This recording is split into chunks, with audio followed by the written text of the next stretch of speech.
A wise person always hides three things about himself, not because he's deceptive, but because he understands the power of restraint.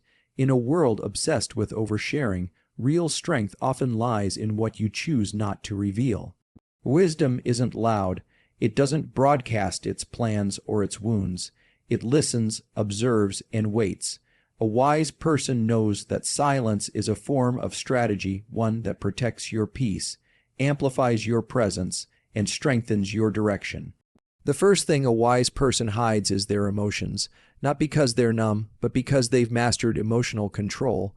When you're ruled by emotions, you're easily manipulated.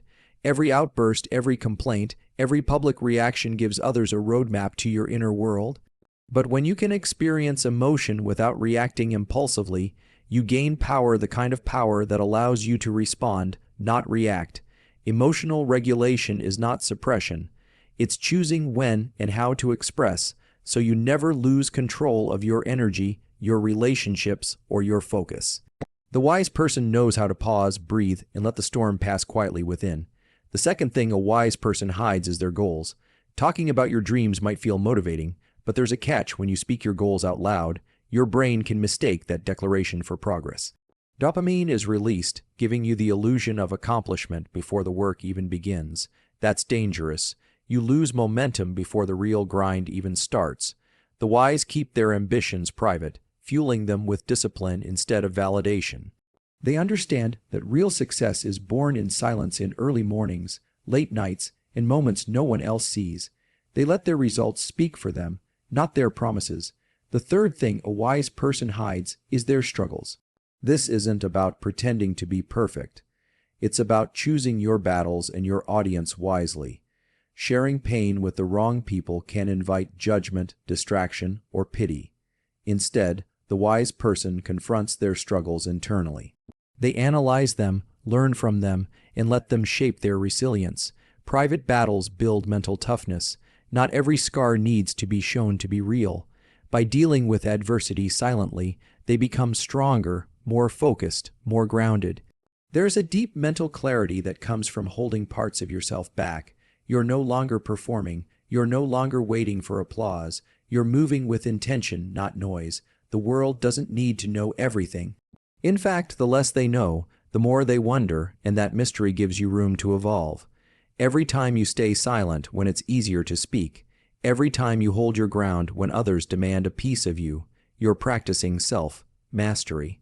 Being wise is not about being distant. It's about being deliberate. In a world that constantly asks for more stories, more emotions, more details, the wise person chooses less. And in that less, they find power, clarity, and peace. Control over emotions equals power, not because emotions are bad, but because unchecked emotions can control you more than you realize. When you allow your emotions to run your decisions, you become reactive, not responsive. You give the external world the power to dictate how you think, behave, and ultimately, who you become. But when you learn to recognize what you're feeling without letting it dominate your actions, you take back that power. You shift from living in survival mode to leading your life with clarity and intention. Think about it. Every time you lash out in anger, fall apart in fear, or spiral in anxiety, you're handing over your control. You're reacting based on impulse, not insight. But emotional control isn't about pretending you're unaffected. It's not about bottling things up or becoming emotionless. It's about creating space between stimulus and response. It's about feeling everything without letting anything rule you. That space, even just a second of pause, is where power lives. Because in that pause, you can choose. You can shift from instinct to intention. Most people never pause. They feel, then act. They get offended, then retaliate. They get scared, then quit. They get frustrated, then blame others.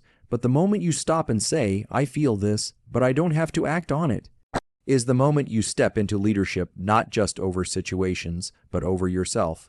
Emotional regulation is a skill, not a trait. You build it through self-awareness, discipline, and constant repetition. It's in the deep breath before you respond. It's in walking away from an argument that wants to pull you in. It's in choosing to respond with curiosity instead of defensiveness. And every time you make that choice, you train your brain to lead instead of follow your emotions. This kind of strength doesn't show itself in loud ways. You won't get applause for it, but it changes the trajectory of your life. You'll start to notice people no longer provoke you easily. Stress no longer paralyzes you. Failure no longer defines you. That's because you've created a buffer between the world and your inner world. You're no longer easily influenced by chaos, by critics, or by circumstances. That's real power, not the power to control others, but the power to remain steady no matter what's happening around you. And here's the truth: people trust those who are emotionally stable. Whether it's in relationships, business, leadership, or even creativity, those who can navigate emotion without drowning in it earn respect. They make better decisions, build stronger connections, and recover faster from setbacks. Not because they don't feel deeply, but because they've learned not to let emotion blur their vision. In the end, mastering your emotions isn't about being tough. It's about being clear. It's about knowing who you are, regardless of how you feel in a moment. And that clarity, that stillness in the storm, is the ultimate power. Personal goals must stay private because the moment you share them, you risk losing the very fuel that drives you. There's a psychological trap that happens when we talk too much about our ambitions. When you tell the world what you're going to do, your brain releases dopamine, the same chemical that rewards you for achieving something. That early reward can trick your mind into thinking the work is already done. And once your mind believes you've already accomplished something, your drive to actually do it starts to fade. We live in a time where it feels natural, even encouraged, to post every milestone, every intention, every plan. But wise people understand that some things grow best in silence. Talking too soon, too loudly, or too often about your goals invites unnecessary opinions, expectations, and distractions. People begin to project their fears, doubts, and judgments onto your vision. They ask questions, they compare, they criticize, not always out of malice, but often out of their own limitations.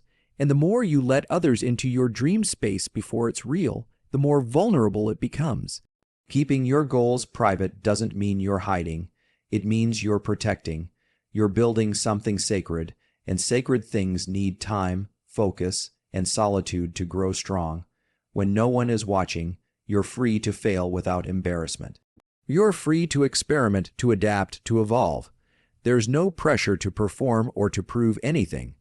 Just pure momentum, fueled by your own discipline and belief. It's easy to feel like saying your goals out loud will make you more accountable. But real accountability doesn't come from telling others, it comes from the promises you keep to yourself. It comes from showing up every single day when no one is clapping. It's built in quiet mornings and late nights, and in the uncomfortable stretch between where you are and where you want to be. When you do the work privately, you own every part of the journey. And when you finally succeed, the results will speak louder than any early declaration ever could. Another reason to keep goals private is to avoid premature criticism. When a goal is still in its early stages, it's fragile. It's not ready to be questioned or dissected. Sharing it too early can make you second guess yourself before you even begin. Not everyone deserves access to your dreams, especially when they haven't earned your trust. Keep your focus on the process, not the praise. In the end, the most powerful goals are the ones whispered in quiet determination, not shouted for attention. Let your actions reveal your direction. Let your consistency define your character. Let your success be your statement. The world doesn't need to know what you're working on. They'll know when it's done. Until then, protect the spark. Let it burn in silence. Let it grow without noise, because silence isn't emptiness, it's strength in disguise. Inner struggles build mental toughness in ways that comfort never can. The challenges we face in silence, the doubts we fight alone, the fears we don't speak of, the moments when giving up feels easier than pushing forward, these are the very experiences that shape resilience. When no one sees your pain and you still find the strength to move forward, you are quietly forging a mind that cannot be broken. Struggles, when faced with the right mindset, are not setbacks, they are training grounds. In today's world, there's a constant push to share every emotion, to talk about every low point. But not all struggles need an audience. Some of the most powerful growth happens when you're forced to sit with discomfort and navigate it alone. It's in those lonely, quiet moments that you meet your real self. You're stripped of validation, of encouragement, of applause, and all that remains is your will to keep going. That's where mental toughness is born. When you go through something difficult and choose to endure it privately, you're learning how to self-regulate. You're learning to become your own source of motivation, your own problem solver, your own coach. That kind of independence isn't loud or flashy, but it's unshakable. People who have endured hard times silently often carry a quiet strength that others can sense. They don't overreact because they've already faced worse. They don't panic because they've learned how to breathe through chaos. They don't seek approval because they've built their identity on grit, not praise. It's not about bottling up pain or pretending everything's fine. It's about learning how to carry weight without being crushed by it. Mental toughness isn't about never breaking, it's about bending and coming back stronger. The cracks don't make you weak, they make you human. What matters is that you keep going despite them. Every time you fight through something and refuse to quit, you expand your threshold for discomfort. And in life, the person who can handle the most discomfort without losing composure wins. Most people avoid struggle. They chase ease, comfort, and distraction. But a wise person sees struggle as a doorway, a test, a sharpening process. When you can walk through that fire and come out on the other side without complaining, you don't just survive, you evolve. You become calmer, more focused, and more dangerous in the best way. You don't get shaken easily. You stop fearing hard times because you've proven to yourself that you can outlast them. There's a confidence that comes from knowing you've overcome things no one else even knew you were facing. You've trained in the shadows, you've built yourself in silence, and now you move through life with a different energy, not loud, but undeniable, because inner struggles are not just obstacles, they are the forge. And what they build inside you is strength the world cannot take away. Knowledge gains value when guarded because not everything you know should be shared freely. In a world where oversharing is normalized and attention is currency, there is something powerful about restraint. When you truly understand something, when you've earned that knowledge through experience, time, and pain, it holds weight. But the more you scatter it, the more you speak without purpose or awareness of your audience, the more you dilute its power. Just like rare resources, the scarcity of knowledge increases its worth. Some lessons are learned the hard way. They cost you time, mistakes, heartache, maybe even failure. When you fought for your wisdom, you know its depth. And that depth deserves protection. Sharing knowledge with those who haven't asked for it, who don't value it, or who want to exploit it, is like giving a sword to someone who doesn't know how to use it, or worse, someone who will use it against you.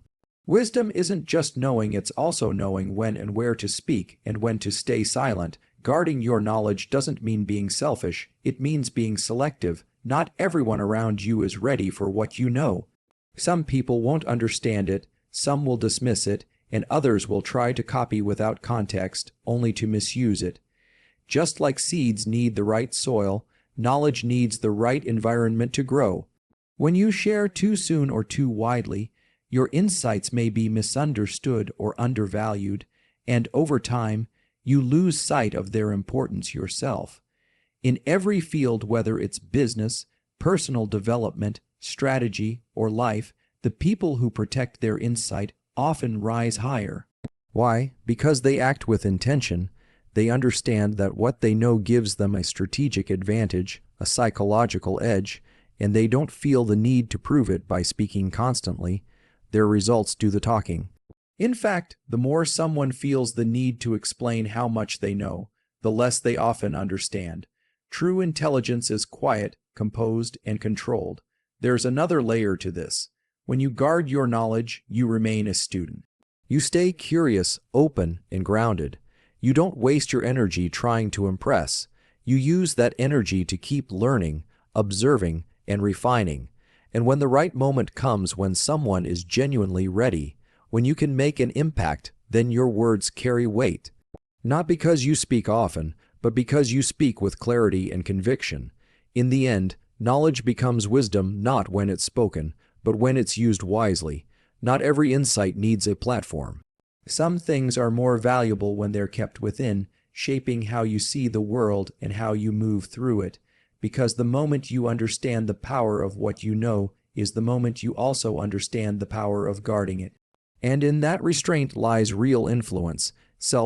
Mastery starts with restraint because true power is not about what you can do, it's about what you choose not to do.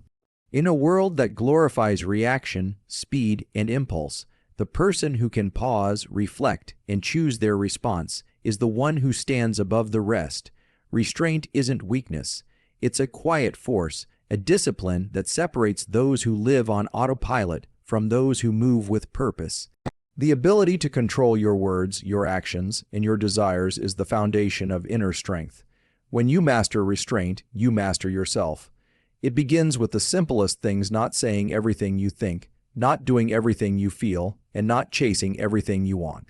The human mind is wired for distraction, for validation, for comfort, but none of those lead to long-term growth. The more you indulge every urge, the more you become a slave to it. The more you delay gratification, the more you build control.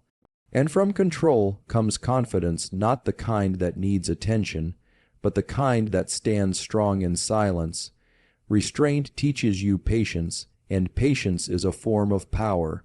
The ability to wait, to hold your position while others panic, to move only when the time is right, that's how strategy is built. Whether it's in conversation, in conflict, or in decision making, those who rush are usually the ones who lose.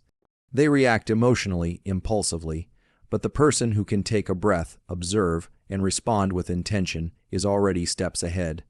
It also applies to how you deal with others. Just because you can speak, argue, or dominate doesn't mean you should. Silence can often be louder than words. Choosing not to engage in every battle, not to seek revenge, not to prove your point every time, these are all forms of restraint that protect your peace and sharpen your focus. People may mistake it for passivity, but that's because they've never felt the weight of self-control. True restraint is a decision, not a surrender. Restraint also keeps your energy intact. Every time you act without thinking, you leak power. But when you hold back and stay aligned with your deeper purpose, you conserve your mental and emotional fuel. Over time, this builds clarity. You don't get pulled into drama. You don't get lost in short-term emotions. You move with calm, with presence, with direction. This doesn't mean you never act. It means when you do, it's decisive and powerful. The road to self-mastery isn't built overnight. It's carved in the small choices you make daily. When you want to lash out but stay calm, when you want to quit but continue, when you want to be seen but stay low and keep building, those moments define you, and slowly, as you discipline your mind and body, you begin to command your world from within. Because real strength is never loud, it's restrained, it's focused, and it's deeply earned. Silence is a weapon in a noisy world because it holds a kind of power that words often dilute. In a time where everyone is rushing to be heard, constantly posting, talking, reacting, the one who stays quiet stands out. Silence is control, it's strategy. It doesn't mean you're weak or uncertain. It means you're observing, thinking, and conserving your energy for moments that matter. When everyone else is trying to prove something, silence says, "I don't need to." Noise is often a sign of insecurity and need for validation, approval, or dominance. People speak quickly to fill awkward spaces, defend their image, or fight for relevance. But silence is the domain of the confident. It takes strength not to respond. It takes clarity to sit in discomfort without breaking it with unnecessary noise. When you use silence with intent, you are no longer playing the same game as those who react to every trigger. You are choosing to be the observer, and that gives you the upper hand. In conflict, silence disarms. When someone expects a reaction and you give them none, it creates discomfort not for you but for them. They don't know where you stand, they can't read you. That unpredictability is powerful, it creates tension. It forces the other person to fill in the gaps, often revealing more than they intended. And the more they talk, the more you learn. That's the tactical power of silence. It draws out truth from others while protecting your own position. In leadership and influence, silence gives weight to your words. The less you speak, the more people listen when you finally do. It gives the impression that your words are considered, not impulsive. That you value thought over noise, and people respect that. In a crowd full of voices, the quiet person who speaks with clarity and timing becomes the most impactful. They don't need volume to lead. They use presence, timing, and restraint. Silence also builds inner strength.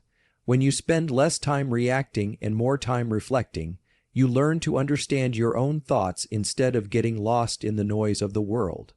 You become more intentional, more grounded.